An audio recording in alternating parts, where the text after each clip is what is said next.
বিগত 2019 চনৰ ইতিমধ্যে 16টা কুৱেশ্যন কৰা হৈছে 1 to 16 লৈকে। তো আশা কৰিছোঁ তোমালোকে ভিডিঅ'বিলাক চাইছা আৰু বুজি পাইছা। আজি কুৱেশ্যন নম্বৰ 17টো লৈছোঁ। কুৱেশ্যন নম্বৰ 17ত আছে 1 + tan square a divided by 1 + cot square a equal to কিমান হ'ব। আমাৰ হাতত 4টা অপশ্যন আছে। 4টা অপশ্যনৰ ভিতৰত এত আছে tan স্কোৱাৰ a, বিত আছে cot স্কোৱাৰ a, চিত আছে sec স্কোৱাৰ a, ডিত আছে cosec স্কোৱাৰ a। ইয়াৰ ভিতৰত কোনটো শুদ্ধ আমি বাছি ওলাব লাগে। তো 1 + tan স্কোৱাৰ a আমি জানো যে 1 + tan square a equal to sec square a, 1 + tan square a equal to sec square a আৰু 1 + cot square a equal to cosec square a। আমি sec স্কোৱাৰ a আকৌ আমি এনেকৈ লিখিব পাৰোঁ 1/cos square a, 1/cos square a divided by 1/cosec square a equal to 1/sin square a। 1/cos square a যেনেদৰে আছে তেনেকেই লিখিলোঁ। যিহেতু এইটো ডিভাইড হৈ আছে, ডিভাইড হ'লে এইটো উল্টি যাব। sin square a divided by 1। এতিয়া আমি জানো যে sin a by cos a equal to tan a। যিহেতু sin square a by cos square a আছে, তেনেহ'লে আমি tan এৰ জেগাত tan স্কোৱাৰ a লিখিম। এতিয়া আমাৰ অপশ্যনটো হ'ব a, এইটো শুদ্ধ। কুৱেশ্যন নম্বৰ 18টো লৈছোঁ। কুৱেশ্যন নম্বৰ 18ত আছে দেউতাকৰ বয়স পুতেকৰ বয়সৰ 3 গুণ। 12 বছৰৰ পিছত দেউতাকৰ বয়স পুতেকৰ বয়সৰ 2 গুণ হ'ব। পুতেকৰ বৰ্তমান বয়স হ'ব। আমাৰ 4টা অপশ্যন আছে। 4টা অপশ্যনৰ ভিতৰত এত আছে 10 years, বিত আছে 13 years, চিত আছে 15 years, ডিত আছে 12 years। ইয়াৰ ভিতৰত কোনটো শুদ্ধ আমি বাছি উলিয়াব লাগে। ধৰো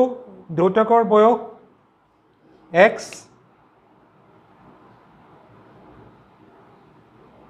আৰু পুতেকৰ বয়স y। প্ৰশ্নত দিয়া আছে দেউতাকৰ বয়স পুতেকৰ বয়সৰ 3 গুণ। তাৰমানে দেউতাকৰ বয়স পুতেকৰ বয়সৰ 3 গুণ। এইটো হৈছে চৰ্ত। আৰু দ্বিতীয় চৰ্ত দিছে 12 বছৰৰ পিছত দেউতাকৰ বয়স পুতেকৰ বয়সৰ 2 গুণ হ'ব। এতিয়া 12 বছৰৰ পিছত আমি দুইটা ক্ষেত্ৰতে আমি x12 আমি যোগ কৰিব লাগিব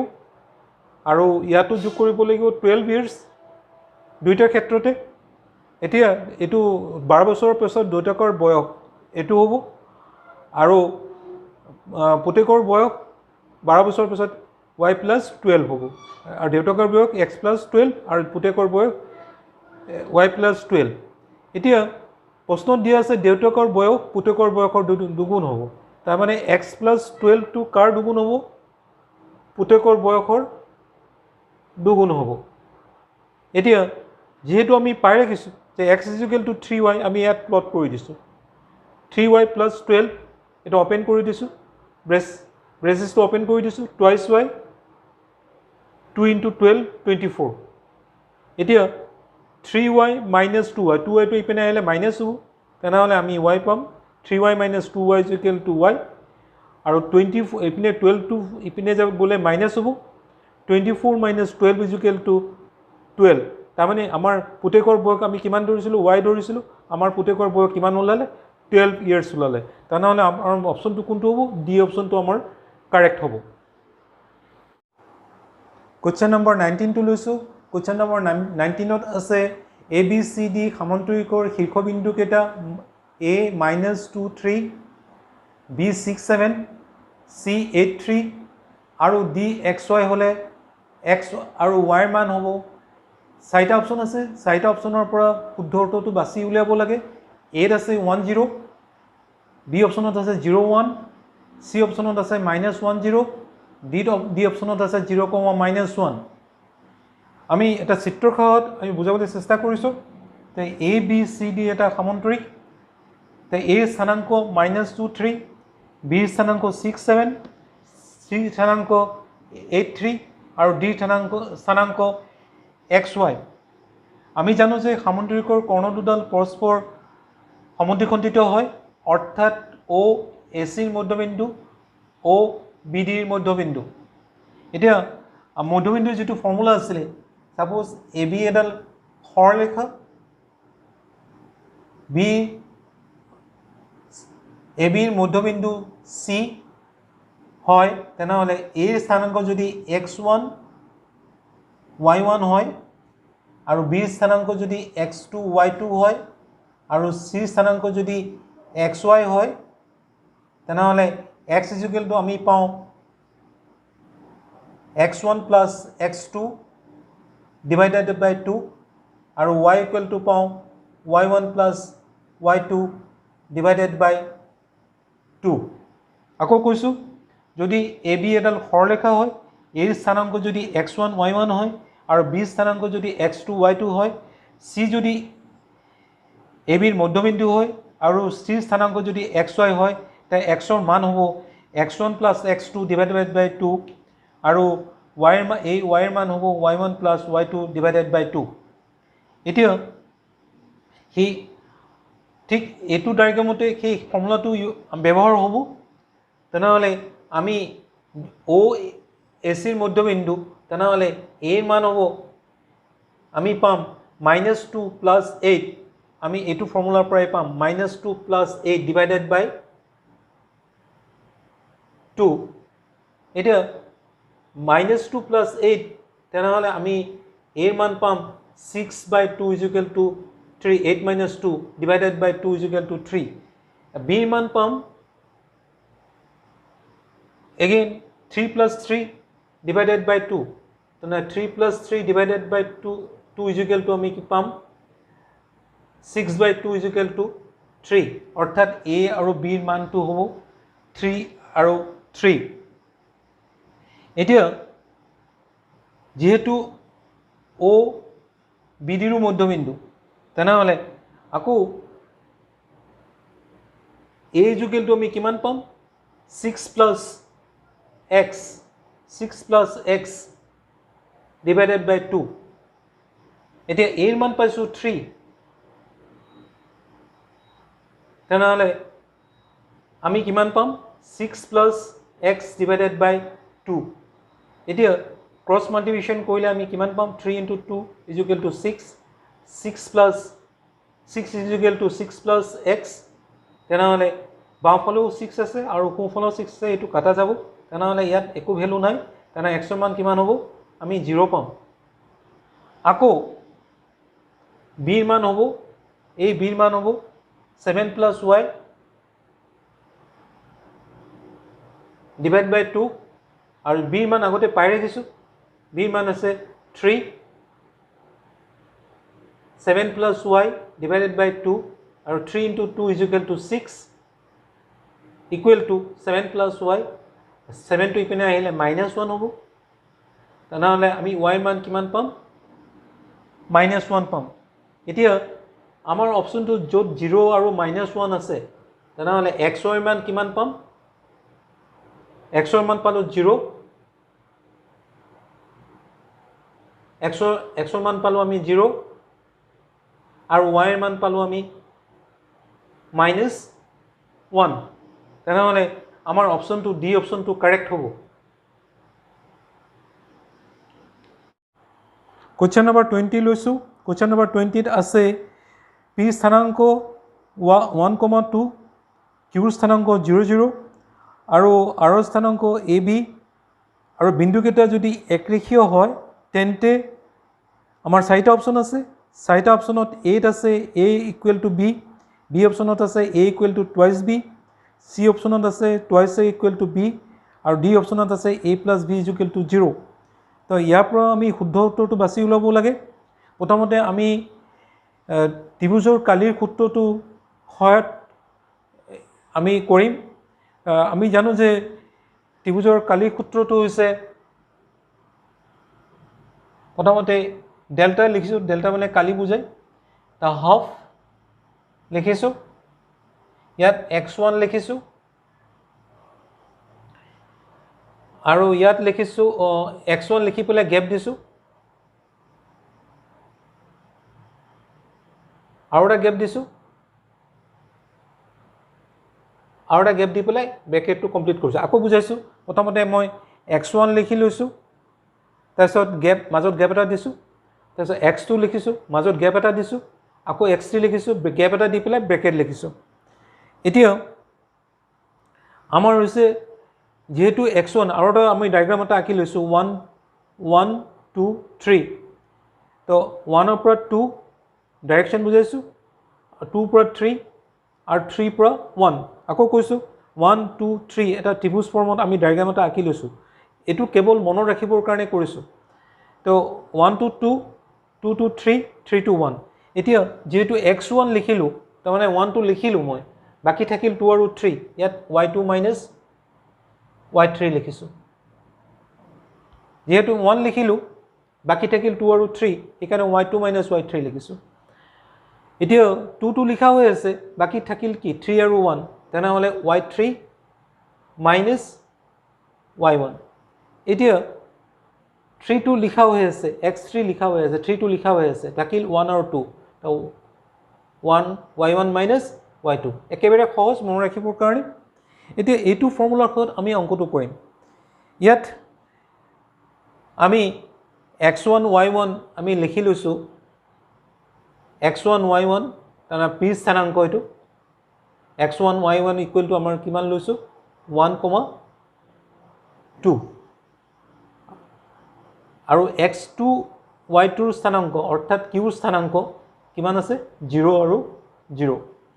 r স্থানাংক কিমান আছে আমি লিখি লৈছোঁ x3 y3 হিচাপে r স্থানাংক আছে a, b এতিয়া আমি ফৰ্মুলাটো পালোঁ আৰু p q r ৰ যিকেইটা স্থানাংক দিয়া আছে সেইকেইটা আমি লিখি ল'লোঁ আৰু এটা কথা জানিবলগীয়া আমি একৰেখীয় হ'লে যদি বিন্দুকেইটা যদি একৰেখীয় হয় আৰু ত্ৰিভুজৰ কালি সদায় 0 হয় তাৰমানে কি এডাল সৰলৰেখাৰ কালি একৰেখীয় মানে এডাল সৰলৰেখা তিনিটা বিন্দু আছে p q r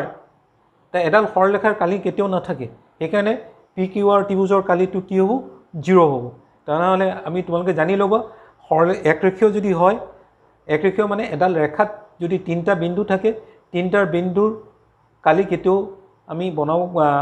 বনাব নোৱাৰোঁ তেনেহ'লে এডাল ৰেখাৰ কালি কেতিয়াও নাথাকে তেনেহ'লে আমি কিমান পাম যে এই ত্ৰিভুজটোৰ কালি আমি 0 পাম যেহেতু এডাল ৰেখাতে আছে তিনিটা বিন্দু এতিয়া হাফ লিখিছোঁ x1 কিমান আছে x1 1 আছে y2 minus y3 y2 minus y3 0, minus b 0, minus b x2 জেগাত কি আছে 0 y3 minus y1 y3 কিমান আছে b আছে y1 কিমান আছে 2 আছে তেনেহ'লে b minus 2 আৰু x3 কিমান আছে x3 আছে a লিখিছোঁ এতিয়া কি লিখিম y1 minus y2 2 minus 0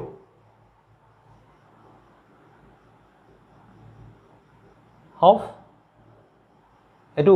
0 minus b অৰ্থাৎ minus b 1 into minus b equal to কিমান পাম minus b 0 multiplied by anything equal to কিমান পাম এটো 0 হ'ব 0 multiplied by anything equal to আমি 0 পাম ইয়াত কিমান পাম 2 minus 0 2 হ'ব 2 into a twice a অৰ্থাৎ আমি ইয়াত 0 আছে হাফ টু ইয়ালে আহিলে ডিভাইড হ'ব আকে এগেইন 0 পাম আমি তেনেহ'লে আমি কিমান পালো মাইনাস b ইপিনে হাফ টু ইপিনে আহিলে কি হ'ব 0 বাই হাফ ইজ ইকুৱেল টু আমি কিমান পাম 0 পাম এতিয়া থাকিব ইয়াত মাইনাস b আৰু প্লাস টুৱাইস a তেনেহ'লে আমি b টো যদি বাওঁফালে আনো তেনেহ'লে মাইনাস b জেগাত কি হ'ব প্লাস b হ'ব b is equal to twice a তেনেহ'লে b is equal to twice a কোনটো অপচনত আছে c অপচনত আছে তেনেহ'লে c অপচনটো আমাৰ কাৰণে শুদ্ধ Question number 21 to লৈছো question number 21 ত আছে a, b, b, c আৰু c, a শীৰ্ষবিন্দু বিশিষ্ট ত্ৰিভুজৰ ভাৰকেন্দ্ৰ 0 0 হলে a cube plus b cube plus c কিউবৰ মান কিমান হ'ব আমাৰ চাৰিটা অপচন আছে চাৰিটা অপচনৰ ভিতৰত a ত আছে abc b ত আছে 0 c অপচনত আছে A plus B plus C আৰু ডি অপশ্যনত আছে 28 ABC। ইয়াৰ ভিতৰত কোনটো শুদ্ধ আমি বাছি উলিয়াব লাগে। মই এটা চিত্ৰৰ সহায়ত আমি বুজাবলৈ চেষ্টা কৰিছোঁ। তো ABC এটা ত্ৰিভুজ আৰু AD আৰু B কমে মধ্যমা। এই মধ্যমা দুডালে জি বিন্দুত কটাকটি কৰিছে, অৰ্থাৎ জি ABC ত্ৰিভুজৰ ভাৰকেন্দ্ৰ। যদি মধ্যমা তিনিডাল যদি এটা বিন্দুত কটাকটি কৰে তেনেহ'লে সেই উক্ত বিন্দুটো কি হয়, ভাৰকেন্দ্ৰ হয়। তেনেহ'লে আমি ধৰিছোঁ এৰ স্থানাংক x1 y1, বিৰ স্থানাংক x2 y2, চিৰ স্থানাংক x3 y3 আৰু জি ভাৰকেন্দ্ৰৰ স্থানাংক ধৰিছোঁ xy। কিন্তু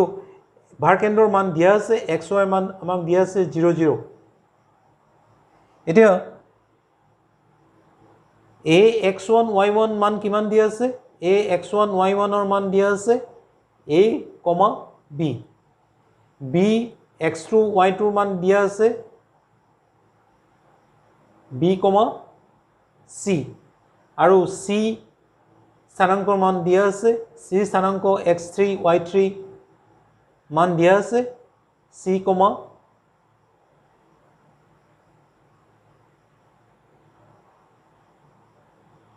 a। এতিয়া xৰ মান কিমান পাইছোঁ, 0 0। x আৰু y মান পাইছোঁ 0 0। যদি x যদি xy যদি ভাৰকেন্দ্ৰৰ স্থানাংক হয় তেনেহ'লে xৰ মান x1 plus x2 plus x3 divided by 3 হ'ব আৰু এই y ৰ মানটো y1 plus y2 plus y3 divided by 3 হ'ব। এতিয়া আমি ভাৰকেন্দ্ৰৰ মান কিমান পাইছোঁ, 0 0। তেনেহ'লে xৰ মানটো কিমান পালোঁ, 0। এতিয়া x1 plus x2 plus x3, a plus b plus c, চাই লোৱা x1 plus x2 plus x3, a plus b plus c divided by 3। তেনেহ'লে 3 into 0 তাত থাকিল a plus b plus c। তেনেহ'লে a plus b plus c ৰ মান কিমান পাম, নিশ্চয় 0 0 পাম। এতিয়া y মানটো ভাৰকেন্দ্ৰৰ মান দুইটা, xৰ মানো 0 আছে, y মানো 0 আছে। এতিয়া 0 পালোঁ। y1 plus y2 plus y3, y1ৰ মান কিমান আছে b, y2ৰ মান কিমান আছে c আৰু y3ৰ মান কিমান আছে a। তেনেহ'লে a plus b plus c divided by 3। তেনেহ'লে ইয়াৰ ক্ষেত্ৰটো কি হ'ল, a plus b plus c equal to আমি কিমান পালোঁ, 0 পালোঁ। এতিয়া দুইটা ক্ষেত্ৰতে আমি কিমান পালোঁ, xৰ মান পুট কৰি পেলাই a plus b plus c equal to 0 পালোঁ আৰু y মান পুট কৰি a plus b plus c equal to 0 পালোঁ। এতিয়া যদি a plus b plus c equal to যদি 0 হয় তেনেহ'লে a cube plus b cube plus c cube equal to 28 ABC হ'ব। এইটো ক্লাছ 9ৰ আছে, বুকত আছে 2.5 এক্সাৰচাইজত। তাত লিখা আছে,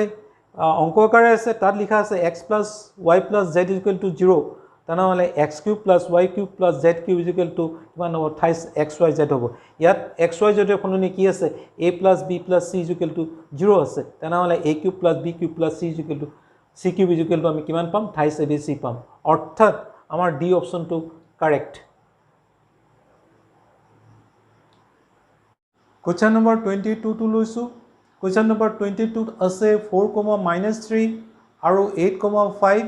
বিন্দু সংযোগী ৰেখাখণ্ডক 3:1 অনুপাতত অন্তৰ্বিভক্ত কৰা বিন্দুটোৰ স্থানাংক হ'ল, A অপশ্যনত আছে 7, 3, B অপশ্যনত আছে 4, 2, C অপশ্যনত আছে 3, 7, D এইবোৰৰ এটাও নহয়। তো প্ৰথমতে ফৰ্মুলাটো বুজাবলৈ চেষ্টা কৰিছোঁ। সাপোজ AB এডাল ৰেখা, এৰ স্থানাংক যদি x1 y1 হয় আৰু বিৰ স্থানাংক যদি x2 y2 হয় আৰু যি বিন্দুত বিভক্ত হৈছে আৰু C এটা বিন্দু, C বিন্দুত AB ৰেখাডাল m:n বিভক্ত হৈছে আৰু C স্থানাংক ধৰি লৈছোঁ x y। তাৰ এই xৰ মানটো হ'ব mx2 plus nx1 ডিভাইডেড বাই m প্লাছ n আৰু y মানটো হ'ব my2 প্লাছ ny1 ডিভাইডেড বাই m প্লাছ n এইটো হৈছে আমাৰ সূত্ৰ এই সূত্ৰটো প্ৰয়োগ কৰি পেলাই আমি অংকটো কৰিব লাগিব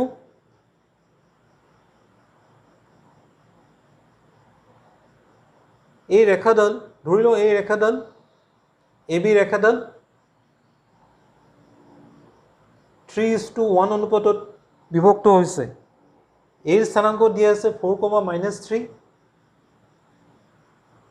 আৰু B স্থানাংক দিছে 8, 5 আৰু যিটো বিন্দুত বিভক্ত হৈছে তাৰ স্থানাংক ধৰিছো xy অৰ্থাৎ x = আমি পাম ফৰ্মুলাটো mx2 + nx1 / m + n এই x ৰ মানটো 3 × 8 এই ফৰ্মুলাটো ইউজ কৰিছো 3 × 8 plus 1 into 4 divided by m plus n তাৰমানে 3 plus 1 এতিয়া আমি কিমান পাম 24 plus 4 divided by 4 = আমি পাম 7 পাম এতিয়া y = সেই একেই formula my2 plus ny1 divided by m plus n 3 into my2 মানে 3 into 5 plus ny1 1 into -3 divided by m plus n ৰ মানটো হৈছে 3 plus 1 এতিয়া আমি কিমান পাম 15 - 3 divided by 4 15 - 3 = 12 12 by 4 = 3 তেনেহলে আমাৰ অপচনটো হ'ব x ৰ মানটো হ'ব যেটো বিন্দুত অন্তৰ্বিভক্ত হৈছে তাৰ মানটো হ'ব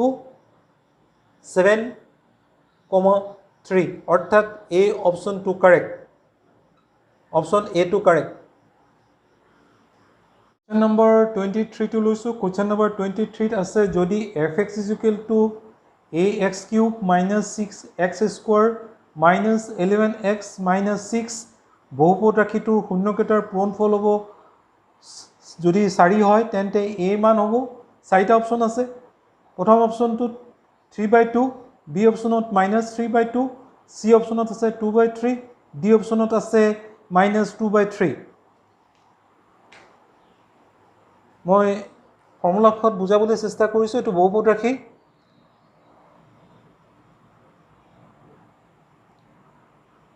আমি কিউবিক যাৰ নেকি মাত্ৰা 3 থাকে বহুপদ ৰাশি এটা লিখিছো সাধাৰণ আৰ্হিত ax³ plus bx² plus cx plus d = 0 এটো য'ত এৰ মান শূন্য নহয় এটো মাত্ৰা 3 আছে যেহেতু পাৱাৰ ঘাত কিমান আছে 3 আছে এটো আৰু ত্ৰিমাত্ৰিক বহুপদ ৰাশি আৰ্হি ইয়াত ধৰি লওঁ আলফা বিটা গামা যেহেতু আমাৰ কিউব আছে তাৰ তিনটা মূল থাকিব মূলকেইটা ধৰিছো আলফা বিটা গামা তেনেহলে আমাৰ alpha into beta into gamma তাৰ ৰিজাল্ট হ'ব -d/a তোমালোকৰ কিতাপত ভালদৰে লিখি থোৱা আছে তেনেহলে শূন্যকেইটাৰ পূৰণফল এইকেইটা শূন্য হয় আলফা বিটা গামা পূৰণফল দিয়া আছে আমাৰ কিমান দিয়া আছে পূৰণফলটো আমাৰ দিয়া আছে 4 এতিয়া আমি -d/a d মান আছে d মানটো আমি কিমান পাওঁ -6 আৰু alpha into beta into gamma -d/a পাওঁ তেনেহলে এটো মাইনাস d মান আছে -6 d মানটো কিমান পাইছো -6 - -6 a এইটো a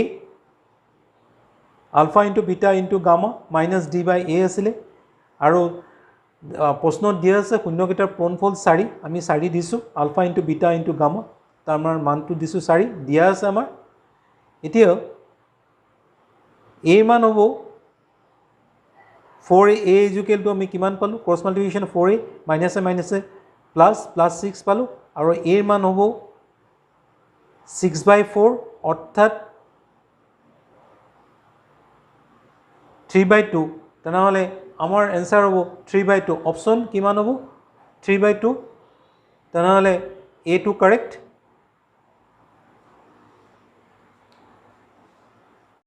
কুৱেশ্যন নম্বৰ 24 টো লৈছোঁ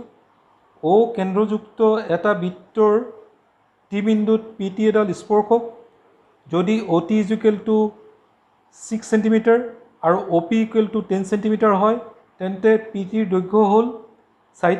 চাৰিটা অপশ্যন আছে চাৰিটা অপশ্যনৰ ভিতৰত কোনটো শুদ্ধ বাছি ল'ব লাগে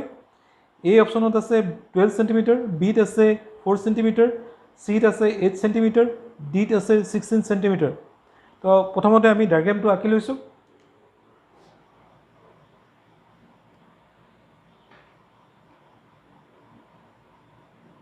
তো O কেন্দ্ৰ টি বিন্দুত তো কেন্দ্ৰ টি বিন্দুত এটা স্পৰ্শক টানা হৈছে PT স্পৰ্শক আৰু OTৰ মান দিয়া আছে 6 সেন্টিমিটাৰ আৰু OP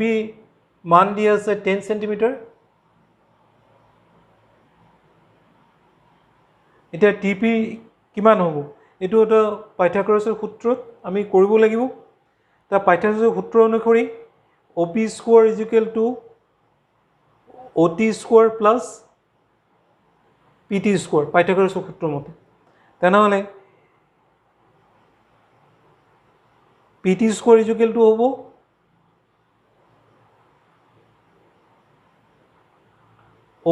OP square minus OT square